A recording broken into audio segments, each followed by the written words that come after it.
Canadian fans in front, so thank you very much. As Maura was kind to say, I'm a C-suite level and top team executive coach, and I help senior leaders master the behaviors and styles that drive results, and I help them reinvent their brands and really optimize their brand. I teach a course at the University of Minnesota's Carlson School of Management on building your executive brand, and I'm going to share with you the highlights of that. So I'm kind of putting 4 hours into an hour here to give you kind of a framework around building your brand. And my assumption is that you want to get a lot of juice from your job at work. You want to build a great company.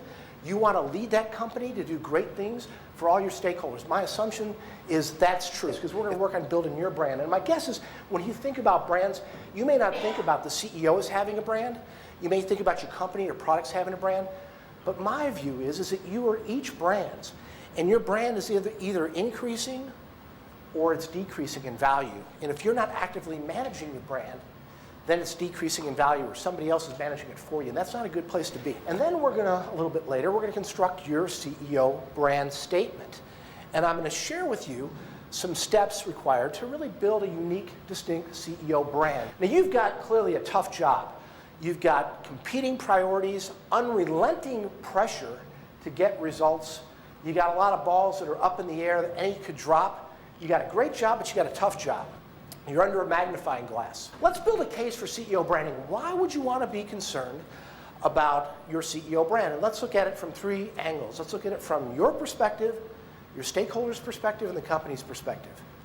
Why would you care about having a CEO brand? Another reason, it gives you juice, because you can lead in an authentic way. You can lead in your own skin. And that feels good. I would say to you that CEO branding, it's not just for celebrity leaders or CEOs. It's not about your ego.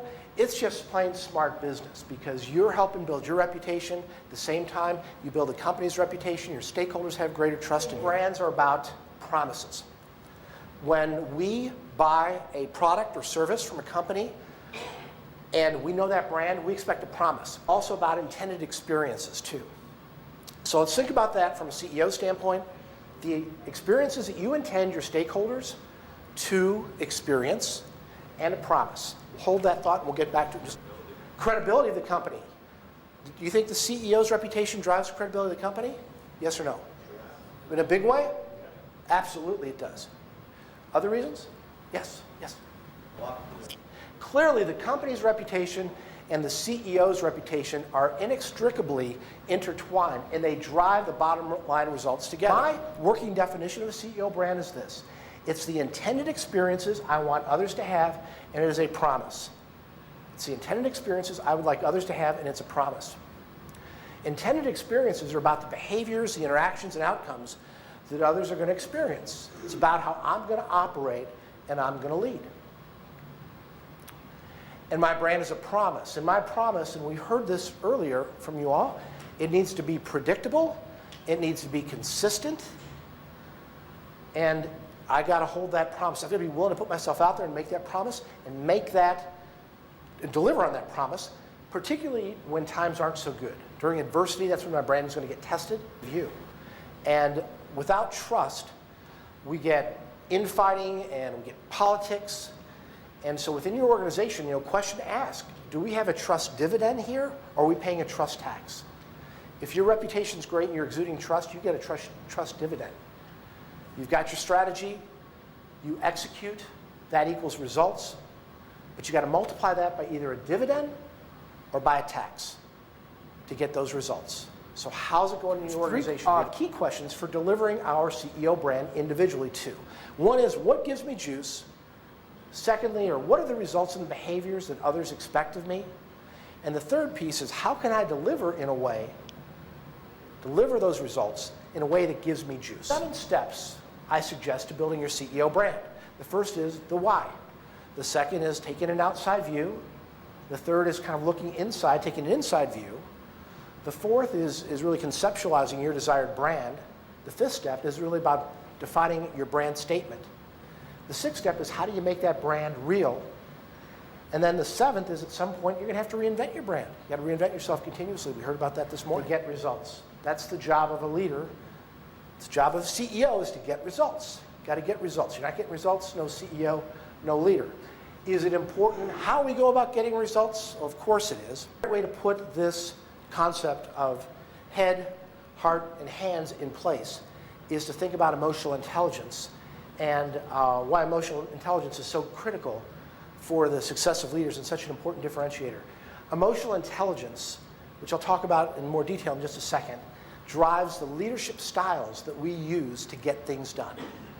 So we face an infinite number of issues as senior leaders and as CEOs, but there's 6 styles that we tend to use one or of either individually or a combination of to get results.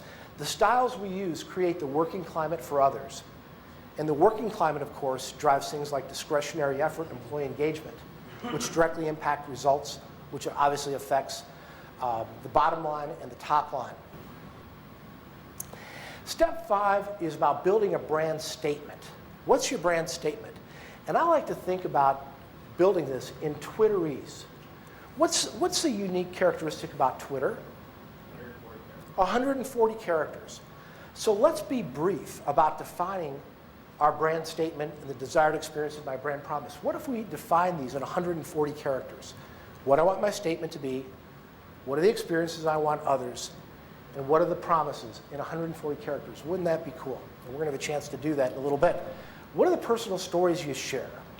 You've got some great stories that give people insight into your values and your guiding ideas that your stakeholders are dying to hear about.